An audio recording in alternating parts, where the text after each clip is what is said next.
বল্টু, বলে ফেলো কি খবর। দেখো তোমার জন্য কি আছে। কি না জানি নিয়ে এসেছে আবার তার জন্য বল্টু। তোমার আর রাগ করতে হবে না বনি, তোমার জন্যও আছে। ওটা পরে হবে, তুমি আগে বল্টু বলছো, বল্টুরটা আগে মেটাও। ওই করো, আমাকে আর দিতে হবে না তোমার। বল্টু দেখো তোমার জন্য নিয়ে এসছি। কি ওটা? বলো তো কি এটা? জানি না ওটা কি।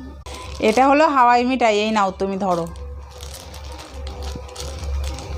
আমি জানতাম তো আমার জন্য কিছু আনুনি। আরে বাবা আছে আছে, তোমার তো রাগ করার কিছু নেই, তোমার জন্য আলাদা কালার। এসো এই নাও নিয়ে যাও, এই দেখো তোমার জন্য। কই দাও দাও দাও। এই নাও ধরো। ওয়াও, আমি সবার জন্যই সমান করে এনেছি, অত রাগ করার কিছু নেই।